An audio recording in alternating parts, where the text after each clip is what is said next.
그러니까 친척한테 부동산을 몰래 이제 증여하거나 아니면 몰래 빼돌리거나 매매 형식이지만 사실상 빼돌린 경우, 그런 경우, 그래서 채권자를 해야 할 목적으로 제3자한테 빼돌리는 걸 말해요.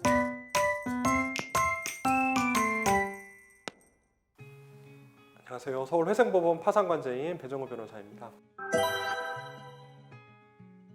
오늘 말씀드리는 내용은 조금 어려울 수는 있는데, 제가 이제 상담을 하면서 질문도 많이 받지만 사실 변호사님이나 법무사님 통해서도 질문을 많이 받아요. 그래서 이건 좀 말씀을 드려야 되겠다 싶어서 좀 어려운 내용이지만 말씀을 드리려고 합니다. 채무자분들이 이제 파산이나 개인회생 신청하시기 전에 이미 채권자들한테 사회행위 취소 소송, 채권자 취소 소송을 당하는 경우가 많습니다. 그래서 이제 제가 이제 파산 관제인이니까 파산 선고 난 사건 기록을 해보면 두 달에 한두 건 정도는 이미 채권자 취소 소송이 제기된 경우들을 발견하게 돼요. 채권자 취소 소송이 무엇이냐?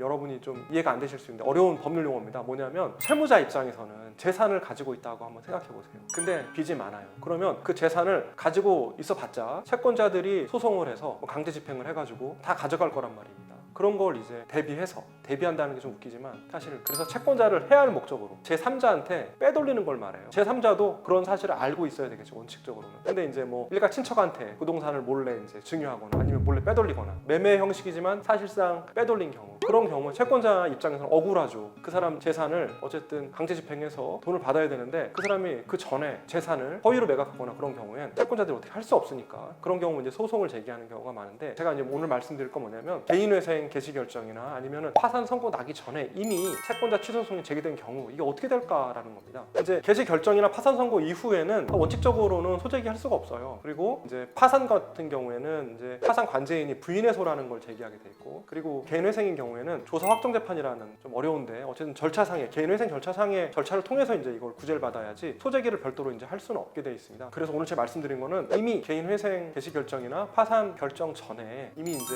사행위 취소 소송이 채권자 취소 소송이 제기된 경우 어떻게 할 것인지의 문제입니다.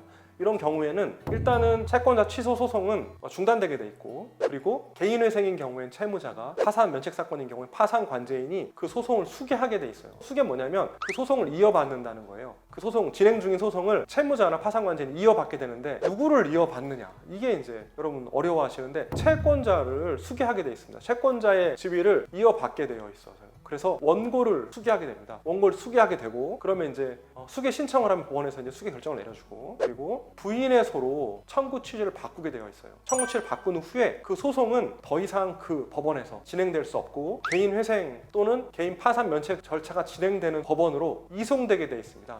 굉장히 어렵죠. 근데 이게 이제 절차상 물어보는 분이 너무 많아가지고 제가 이거는 꼭 말씀드려야 되겠다 싶어갖고 말씀드리는 거예요. 그러니까 개인회생이나 파산 면책 결정 전에 이미 채권자 취소 소송이 제기된 경우, 이런 경우엔 그 개인회생 개시 결정이나 파산 결정이 나면 소송 절차는 중단되고, 개인회생인 경우는 채무자, 파산 절차인 경우에는 파산 관제인이 이미 제기되어 있는 채권자 취소 소송을 수개하고 그다음 부인의 소로 청구치를 변경한 이후에 그 소송 자체는 지금 개인회생이나 파산 면책 결정, 파산 절차가 진행되고 있는 법원으로 이송되게 돼 있다. 이렇게 알고 계시면 돼요. 만약에 이걸 이제 모르고 법원에서 이제 판결까지 내린 경우에는 판결의 위법이 있어서 항소나 아니면 상고 이유가 됩니다. 이게 굉장히 중대한 흠결로 이제 법원은 봐요. 근데 왜 이게 제가 이제 이런 어려운 말을 장황하게 말씀드리냐? 이제 실익을 제가 말씀드리는데, 채무자인 경우 여러분이 개인회생이나 이제 파산 면책 신청을 했는데 내가 아니죠. 그냥 제3채무자, 그러니까 내가 재산을 넘긴 사람 상대로 소송을 하게 되는데 보통 그 사람들이 내 가족이기 때문에 소송 진행되는 사정을 보통 알아요. 안다면 이 얘기를 꼭 신청 대리하는 변호사님이나 파산 관제인한테 이야기를 해야 된다는 거예요. 이야기하지 않으면 나중에 좀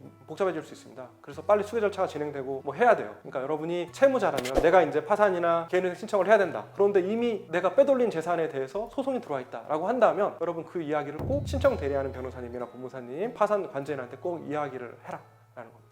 여러분이 이제 하시기는 쉽지 않으니까 꼭 이제 변호사님이나 파산관제한테 얘기를 해라 라고 말씀드리는 것이고, 만약에 이제 신청 대리하는 변호사님이나 아니면 법무사님 아니면 이제 고 일하시는 이제 직원분이라면은 꼭 수개 절차를 잘 밟으셔야 됩니다. 수개 절차 밟지 않고 나중에 이제 문제될 수가 있어요. 그러니까 여러분이 수개 절차는 꼭 밟아야 된다. 이런 이제 파산관제인 분은 뭐 이 일을 너무 많이 하시니까 저 같은 경우도 이제 채권자 취소 소송 수개 절차 진행하는 어려움이 없는데, 근데 이제 개인 회생인 경우에는 채무자 신청 대리인이 잘 모르시고 계시다가 나중에 이제 분쟁이 이제 끝나지 않고 않고 끝까지 뭐 나중에 문제되는 경우가 있습니다. 이런 경우는 이제 곤란하니까 회생 절차 중에 잘 마무리될 수 있도록 여러분 수계 절차를 잘 알고 계셨으면 합니다. 오늘 주제는 좀 어려웠는데 채무자분들도 나한테 내가 이제 부동산이나 아니면 뭐 자동차든 누구든 채권자들이 강제 집행할까봐 내가 이제 내 동생이나 아니면 우리 어머니나 아니면 뭐 배우자나 자식들한테 넘겼는데 채권자가 소송이 들어왔다 라고 하면 이제 그게 사행 취소송이거든요. 그 소송 들어온 경우에는 꼭 변호사님한테 얘기하시고 나중에 어려움 당하지 않도록 그렇게 해주셨으면 좋겠습니다.